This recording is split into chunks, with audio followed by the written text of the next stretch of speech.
as well. Yasuo just for Korn is just massive respect, because we do see a lot of interest already on the sustain Yasuo as well. But so far, well, great respect towards Long. What will be the champion they are going to be picking up for him later on? That is the big question. Still a couple of slots to be filled as well. They don't have a mid laner yet. Vladimir is available. Haven't locked it up. Nobody has banned it away, so could be a priority. Actually, banned away. I missed it. Vladimir has been banned away, so Kali can be a choice here. Oh, there you go. Yeah, there you go. Why not, right? So far, he's actually one of the first people to try out the Nilla. Or rather, one of the first person to try the Nilla is actually Weiba.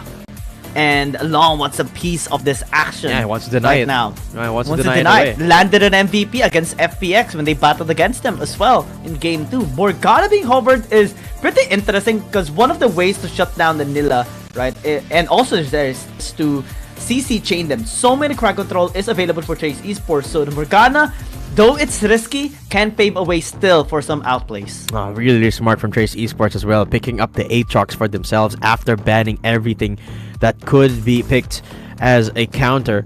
Well, you can argue that a Camille is sort of a counter as well to the Aatrox. It doesn't necessarily it's not necessarily built like that. Their comp for that Aatrox this time. So and I believe this is the debut Nila of Long here. I think this is the first time he's playing it this season on a tournament. So gonna be exciting to see how that turns out. His first time bringing out the Nila here to deny it from the opposition. And is it going to work? Oh, is it the second? For Long? The last time that he used it was against FPX Game 2. Oh, it was true. one really great comeback that they had as well. And Long even landed an MVP. Secured I believe he secured a triple kill with it as well. This was one of our highlights as well for the week. And that's just incredible, right? Because now it's going to be challenged on one of the most important games that they're going to be having against the top 2 right now, seeing Conference, against Weiba, the guy that started the trend on the Nilla. It's going to be really interesting to see, especially because Weiba is also on a very powerful champ as well.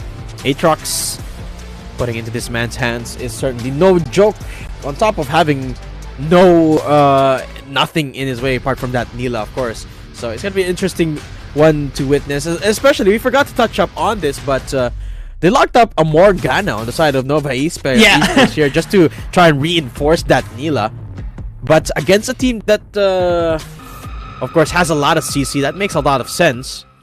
But Morgana, we don't see a lot of for a good reason, and that's because Morgana, once you if you don't have your ult, if you hit your first ability, if you don't hit rather your Dark Binding, there's literally nothing else that you can do as a Morgana, you're right? just so a it's really, shield. Yeah, there's a shield, yeah, but there's nothing that you can start fights with, right? Yeah. So it's a really tough one to execute, which is why we don't necessarily see a lot of Morganas anymore. But and my clear as well is quite difficult, to be honest. True. That's true. You would need at least level 3 on your DPS, of course. And not only that, you're so squishy, don't have that much range. That's why there's more interest on Ziggs as an APC in the bottom lane. It's because of his safe position all the time. It's one Mega Inferno Bomb, you can clear a wave already. You can deny push very easily as well. Just poke around for teamfights. Absolutely. But against this bot lane duo, I think it does fit the bill decently enough. It can go for some early skirmishes against Juju here, as long as they get the catch on him. But yeah, all eyes. My eyes are on Nila here. Okay, Dark Binding connects though on the bottom side. Knockup does get cancelled by Tak. Nice little body slam there, but the exhaust already popped onto Juju. Yami's down to 1 HP. Tak flashes forward for the execute, and that's Trace. First blood on the board. I just want to say, Tak, as a support, always spams the emotes. When you see him spam the emote, it means that they're just dominating a game. in this setup, in the bottom with that counter with a body slam, just So good. so great coming from Stack. That outplay is what makes Trace Esports so difficult to engage on. Yeah, absolutely. And again, another engage coming through. Yitse with a beautiful flash over the tower. And Yami right in time for the knock-up backup. And Weeva will be surviving too for the end. So at the end of the day, no one going down because of that save from Yami. Means that nobody is gonna be in imminent danger for now for Nova Esports, as both teams just backing off for now, waiting for the next objective. What will be the game plan here of Nova Esports is the big question for me, because they have so much late game scaling. The only early game they have is Camille. Possibly the Morgana can help out, and also Yami. But in terms of like impact, damage, objective clearing, I think it's more so is possible for Trace Esports, even if they have so much scaling champions as well, just because of the amount of CC. Apotheosis committed by Long on the top side. Lee Sao gets caught in the middle of it. Doesn't have the ult as of yet, which means that he is not going to be surviving for now until Tak shows up. That's a beautiful cask into the body slam. And he gets denial as he saves his teammate from falling. Nice little assist there from Tak. Man, the outplay by Tak is like the great wall of defense here by Trace Esports. Prevents anyone from having contact towards Lee Sao. It just prevents anyone from getting kills. Contact. Get it? With a K. Contact. Yeah. Well, Nova Esports definitely has to really step up in order to finally get their first kill. But as they don't, Trace Esports slowly getting a great goal lead. Darkbane not connecting, unfortunately for Remake. He has more chances all throughout the game. And I think the biggest opportunity that Nova has to find that first kill is in this bottom side. But because of that big mishap in the earlier skirmish, they've taken a step back in terms of damage. I don't think they necessarily are too far behind to find it. But of course, that is a big hit in their momentum in that laning phase, right? So Remake have to work double time to perhaps find a good dark binding for Yami to set up on, because realistically, as you said it yourself, they don't really have a lot of early game options, right? The only biggest threat that they have for now is the Morgana into the Ornn combo, and it seems like they haven't been finding the same amount of proactivity that they've been hoping for. Nova Esports, I mean, they can bank on late game still. I think it's gonna be very possible for them to be able to deal damage. The only problem is we have seen so far great counters coming in from Trace Esports. What more come late game? What's gonna be their answer towards this Gwen and the Aatrox? Because I don't see a way for them actually winning team fights later on, unless it's a great outplay from Long. But they have been banking on him so many times already. Trace Esports is fully aware of that, and I think they have many ways on shutting him down as well. Absolutely. The first Drake spawning up. First Rift Herald as well. And it seems like Trace Esports will be prioritizing the Rift Herald instead of the Dragon. Nova looking to contest. That is the Heart of the Horse God comes in as Yitse goes in for the engage onto Korn. But he gets snipped on by the Korn instead. Yitse caught between a rock and a hard place as he doesn't have anywhere to go to. Flashes out to safety as well as that engage is botched by Trace. Drake up for congestion as well. So Nova didn't get a kill. They did not get the Rift Herald as well. So what can they find in response? It's going to be very difficult from now on for Nova Esports. We saw the intention of Long actually interfering onto that Arch, potentially even getting steal. But because of Lee Sao just being all aggressive against him, it forced him to just walk away. Flash even invested just to be able to escape. And now Trace Esports potentially getting 2 for 2 on objective. Unless Nova can actually contest this, or slowly making their way towards it. But no, they're not. So Trace Esports first on the scene again here on this Ocean Dragon. And yeah, it seems like so. Looks like Trace Esports are going to be taking their second objective of the game here. And you can see on the map just how far the Nila is. So Nova Esports willingly gave that away, knowing that they cannot look for a fight for the moment. And this is looking like a really good early game here for Trace. Nova Esports, they've been in this situation before. Yeah. They've been this in exact situation during their match against J-Team, so we can never, ever, ever discount them out. Even if they're down 10,000, even if they're down 11,000, this is Nova Esports. But this is also Trace Esports. This is a team that doesn't give up their lead. It's so difficult to come back when Trace Esports are the one, having the goal lead, having the advantage. Now with the Dragon Sack they picked up, with also the RH charging into the mid lane, they can open up mid tier 1. Lisa as well taking control of top side. Yitse being forced to just constantly disengage against him. Yeah, I want to reinforce your point that despite the fact that Nova is a team that makes these miraculous plays, there is a reason why Trace has not dropped a single series. It's because they are pretty darn good at closing out games, right? Nova seem to have struggled with that a lot in the past, right? It's one of their biggest criticisms that sometimes when they get ahead, it's really hard to close out games, or even just getting ahead is a struggle for them, which is one of the things that really has made this season sort of a struggle for them. Trace hasn't really faced that at all. They've been so consistent, so good at so many scenarios that there hasn't been any looming doubts to their game-ending capabilities, which is another hurdle that Nova Esports have to overcome in this series. And when they don't really have the lead right now, the prospect of them coming back or relying on the comeback, on the miracle play, becomes more and more possible. And just how possible against Trace is that? Hold that thought though, as Juju gets collapsed on, and of course Nova Esports gets to execute on them, and at least they get the shutdown onto one of the players from Trace.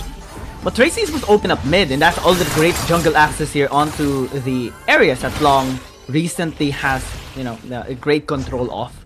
Trace Esports also is ahead by 2,000 gold lead on top of the Dragon Stars that they have. Plus they have great scaling. And I think that's going to be the biggest problem of them all here against Nova Esports. If Trace Esports allow Korn to just continue to scale up when he gets his at least two items, already actually scary for a Gwen. Yeah. And later on, nobody's going to be able to survive. Weiba as well is going to be raging against them. So Nova Esports, yes, they've been able to pick up one kill. They need more. Absolutely.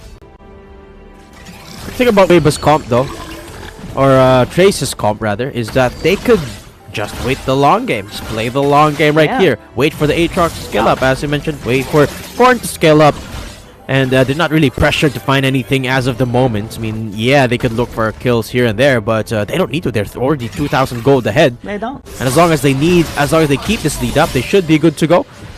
Yitse, though, on the other hand, is a completely different matter. He is the one pressured to start and fight here. But Huiba is just around the corner, so he can get Doe pretty soon. Lisa providing the pressure for now, but Weiba is backing off. Seems like the priority here for both junglers is less of the pick and more of those objectives. But Long, more importantly, just wants to power farm for the moment. This is one thing we're missing out talking about on the Nila pick. Absolutely one of the best scalers in the game as well. Once we get to that late game, the healing that this champion can provide for herself is immaculate. Not to mention the fact that she has an AoE Counter-Strike, right? She has a Jax Counter-Strike for the whole team if they're close enough to her. And that's true. That's a really good, nice thing to have, to say the least. The ult is just a great counter tool for Nova Esports, especially as a counter engage, right? He's not going to be hesitating at all going into the memes here of Trace Esports, but also can pave a way for some outplays later on just because of the sustain. The damage later on is going to be massive. We saw him getting a triple kill during their previous match against FPX as well. So those are the things that we are considering going towards this game, going towards this matchup, despite its slow-paced game here by both teams. Now it's about to be amplified. Second dragon potentially for Trace Esports. Yeah, Nova Esports, they have to contest it this time because certainly we don't want to be giving away objectives for free now. A long round the area secures some space as they get the Brushy down into here. Yitse is already down deep, and here comes the Horn of the Forge God. Doesn't get the connection, but the smite is gonna be there! Nice little steal there from Long as he tries to disengage from the fight. And everyone chasing them down, Lisa being the first one. Huiba dashes over the wall, chasing down Yan as the Dark and Blade doesn't connect, but the Mystic Shot does. It's Juju for the cleanup for now. Huiba down to half HP, as Lisa looking to shut down Long, but everyone from Trace Esports looking to chase down against his first turret. Look at Long again. And waving from the hills as he flashes to safety, and Long looking to clean up house. Juju goes down. Long again comes up huge for Nova. That steal and the quadra kill by Long is just too damn good. We're looking to this replay and how it actually happened, because it was stolen. Trace Esports were mad. They want to get more because they've been denied of a crucial objective. They got to get onto the Zeri already, but Long was kiting so many members here from Trace Esports. He waited for Lisa to actually fully commit, had a perfect kiting ability. Look at that damage, waited for the parry, went in, apotheosis just onto everybody, knocked them up, flashed in, and just a free it, slapping everybody up with the whip of this Nilla. Quadruple, almost even a pentacle if Yami didn't charge onto that last member. But man, engagement coming through here. Snip snip onto Yite. It's a 1v2 against him and Lisa. Korn will be the one to reign supreme there as they take down Yite. But Nova Esports, that team fight was absolutely beautiful. I think that's a bit of a fumble for Chase Esports actually, because I think after they got that first kill, they should have backed out, but they decided to overstay their welcome, and Long just slapped them for it. And now they're getting punished again. Yami gets a knock up onto Juju. That's the Horn of the Forge God getting the knock up onto Tak as well, but there is not gonna be any follow-up for now. And just looking for the push. Long looking forward. Activates the damage, and that is going to be slapped down off the Gragas. But Long, Apotheosis, finds another kill. Lisa shuts him down for now, but the rest of the Nova squad look to avenge their teammate as Korn goes in with the needlework. The snip onto Nian, and that is going to be the damage up to Gwen. This time reigning supreme as it's Nova Esports running away, licking their wounds. Yeah, they have to start respecting Korn. Especially the counter ability here by Trace Esports. They still have massive scaling. They have great damage they can throw out here against Nova Esports. When you look at this replay, how it actually happened, that's a bit of an overextension by Long. Yes, they had secured a quadruple a while, but that doesn't mean that he's gonna be invulnerable and immortal all throughout this game. Yes, there is the protection from the Black Shield, but you cannot block the damage coming in from the rest of Trace Esports. And that's being done by Lisa. A great shutdown onto the jungle god himself. Trace Esports, through Korn, through Juju's kiting ability as well, paved the way for them to be back in the game once again. And not to mention, Korn is on a Gwen. Gwen is almost certainly going to deal more damage at this point in the game compared to Anila. Because they are at... oh wait, never mind. There is one more item in the bank of Long, so perhaps that could not be true here. And he's also level 14 at this point, so definitely the most powerful champion on the Rift right now. And you're gonna have to make the most out of Long's advantage right now, which is why they were eager to put him in such an aggressive position earlier. But the thing is, it's still a very vulnerable Nila, right? Despite the fact that has a lot of healing, Nila at the end of the day, to her core, is still a carry, a glass cannon for that matter, and has to make the most out of the damage that she's done while also isolating herself from potential damage that is going to come in from the other side. But it's a great utility item. Mortal Reminder, anti-heal! Here comes another execute. Tak gets caught off guard as he had to flash over the wall. Stay alive for now. What is that damage on the Horn of the Forge God? Juju got chipped by around 30%. What? Yeah. Ashen got surprised as well. Is that AP? No, it's not. But still, man, the impact is insane by Nova Esports. They're still ahead. They're still the one controlling the game. So many carry potential here by Long on this Nila. We see the damage. We see the potential. Oh, what? They got to catch on the back finding, and Lisa has just gone down. Here comes the Exec Ultimate on the back line. And that's going to be a Long going in again against Korn. So he's going to be backing off. Double knockup connects from and that's going to be the cleanup afterwards from Long again. Korn is down to 1, and Nian is chasing for him. No more Gwen. Another good dark binding, and Trace Esports is nowhere to be found. Nova are cleaning up the undefeated top 2 seed, and they are making it look easy. Can they end this game? I think they can. Or at least open up this mid lane right now. Death timers are starting to be long since it is 16 minutes into the game. And with that decisive team fight, we see a decisive victory by Nova Esports. What's a performance by Nova Esports? And how quickly did they end that game? It felt like it was just above 10 minutes. There you go, 16 minutes.